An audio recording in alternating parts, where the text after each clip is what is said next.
Good morning to you, and thanks for waking up with us here on Daybreak. I'm Dia Wall. And I'm Matt Howerton. We've got a packed show this morning, including a late night vote on the fate of Dallas City Hall coming up. But first, let's bring in our friends, traffic anchor Erica Lopez, Greg Fields. Let's start with you, Greg, because obviously we have a weather alert day tomorrow. We've had weather from yesterday. The weekend. So much quieter out there for us here this morning compared to yesterday. So I know this is going to impact traffic. So not so much today. So that's some good news there. But yeah, things are quieting down and have quieted down across the area here this morning. But we are going to be looking at the situation as we head into tomorrow with the rain and storms moving back in. 68 degrees taking you on out to Fair Park right now. Those south winds 10 miles per hour. So we'll have, again, the rain and thunderstorms have moved on out of the area. So no concerns as far as the morning rush is concerned there. Here's what it looks like on radar right now. All the rain has moved out of the area up along the Red River. Had some showers and storms overnight, but all that activity is weakened and pushed on up into Oklahoma here for us this morning.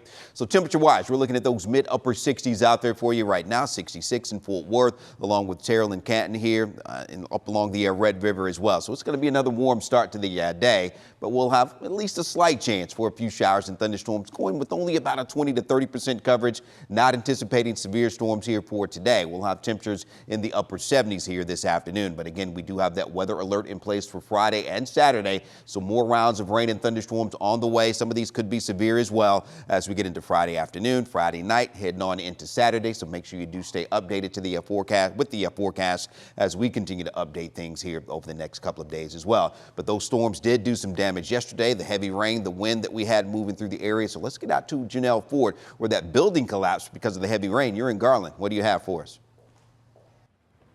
Yeah, well, Greg, right now we're outside of the TPI building. As you said, fire officials believe that heavy rain is what caused part of the building to collapse. In fact, if you look beyond this gate, you can see where some of the road there is still wet from all of that precipitation we saw yesterday. And then taking a look at the building, it just looks like it kind of just crumbled. And looking at it right now, it is pretty incredible that no one got hurt. So this is video of the scene yesterday. According to fire officials, all 7 people who were inside the building when this happened around 5 p.m. yesterday were able to get out safely on their own. Again, this was all following yesterday's severe thunderstorm threat, but officials stress this is all still under investigation. So coming up at 5:30, I'm going to show you some more issues that we saw as a result of the weather yesterday. I'm going to send it back to you guys in the studio. All right, Janelle, thank you for that. Make sure you keep it locked on WFAA Plus as these storms roll through. There you can get our live radar, live weather updates. It's a free download right now. But let's get to Erica Lopez for a check of the roads. You already got a traffic impact alert. You're exactly right, Dia. At 5:03, I've actually got it for not one but 2 reasons. So this is the first one I want to get everyone up to speed on. We're seeing several officers in the middle of Loop 12 northbound this morning, shut down between Shady Grove and Singleton. We can see it in our Singleton text camera right now. Just an absolute full closure. I have seen a couple officers leave. Haven't seen any emergency crews come out here just yet. Our overnight photojournalist Michael Forbes was shooting this scene a little bit earlier, and it did look like there was damage to a police vehicle. So we're still working to get more information as to what happened here. I'll show you where this is on the map in a moment, but we also have a closure on 80 eastbound and Lawson Road. This is on the Kaufman County line. Check this out. This vehicle is actually stuck. It looks like the highway is flooded in this area. It's on that right-hand side of 80. Then we've got several vehicles here.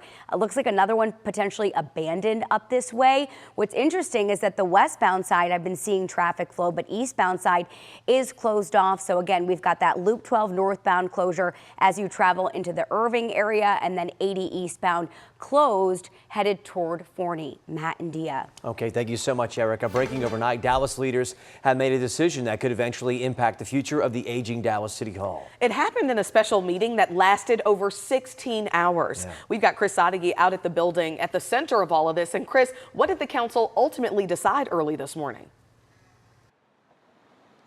Well, Dia, it was a long day and morning, 16 hours in a meeting where we expected them to vote on the future of City Hall. Ultimately, they did vote, but still not a definitive decision. Instead, they voted 9-6 to approve the recommendation from the Financial Committee to explore other places where City Hall could move. Now, this meeting started at 9 in the morning, did not end until 1:30 this morning. Now, during that time, lots of discussion about the finances involved with staying and going and possible development possibilities should City Hall be knocked down. Of course, the big number is $1 billion. That's how much it would take for the maintenance and repair to stay in this building, according to a recent report. Councilman William Roth says a number that big needs more time to think about. We've got to do this right. We're talking about $1 billion. That's ridiculous. You don't make decisions on anything that's $1 billion with 2 weeks, 3 weeks notice. So with that, we're still not sure exactly when the ultimate vote on City Hall's future will be. For now, they did vote to at least look at the possibility of how green other pastures may be. Matt and Dia, back to you. All right, Chris, thank you for that update.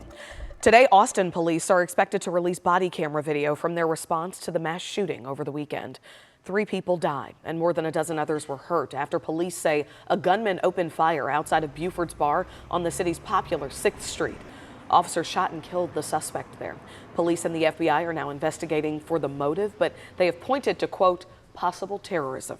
President Trump is promising a big decision in a Texas race. He says an endorsement is coming after holding out for the primary. He doesn't want to see a runoff on the Republican side of the race for Senate here in Texas. Our Natalie Haddad is with us at the desk this morning following these developments. And Natalie, do we have any insight, any clues to who he may be supporting? You know, we don't know who he's supporting just yet, but we do know what he wants the other person to do by the time he does make that endorsement. So we'll just have to see there. President Trump made that announcement in a Truth Social post that he wrote in part, or saying in part rather, we have an easy to beat radical left opponent and we have to totally focus on putting him away quickly and decisively. He goes on to say, I will be making my endorsement soon and will be asking the candidate that I don't endorse to immediately drop out of the race. Is that fair? We must win in November. Well, incumbent Senator John Cornyn and Texas Attorney General Ken Paxton have both spent years aligning themselves with President Trump, and both are certainly eager for his endorsement. So far, Trump has stayed out of the race. Back in February, he said that he likes all the Republican candidates. But again, Trump now saying the candidate who doesn't get his endorsement should drop out. Cornyn hasn't responded to this, but on Wednesday, Paxton did, and we're going to let you know what he's had to say about it at 6 o'clock. Yeah, it's going to be an interesting one. Thank you so much, Natalie, for that update. Now to 3 things that you need to know this morning. Today, we will hear from former Dallas County Judge Amber Givens 2 days after she defeated the Dallas District Attorney in the Texas primary. The Chief Prosecutor John Creuzot, who had been in office since 2019, conceded on Wednesday. Givens, an underdog, Creuzot raising more than $400,000 to her $20,000. And it's not just the money. She was reprimanded last year and is fighting 2 sanctions against her with the state Supreme Court. One major complaint during COVID Zoom hearings. Givens' court coordinator allegedly appeared in court using the judge's account and acted as Givens without attorneys being told. Givens does not have a Republican challenger and will take office in January. Today, we could get a closer look at what's ahead in the I-30 Canyon project in downtown Dallas. Crews started the nearly $900 million project back in January, but today is the official groundbreaking. The goal is to add more lanes and improve the flow of traffic from I-30 to I-35E and I-45 interchanges. It is expected to take 4 to 5 years to complete. The Perot Museum is celebrating soccer with a new exhibit. There is a ribbon cutting today for Soccer More Than a Game. The exhibit explores soccer's global appeal, highlighting the culture, creativity, science, and global connections of the sport with interactive and hands-on experiences. The installation opens Saturday through September the 7th, and WFAA, by the way, is a proud sponsor.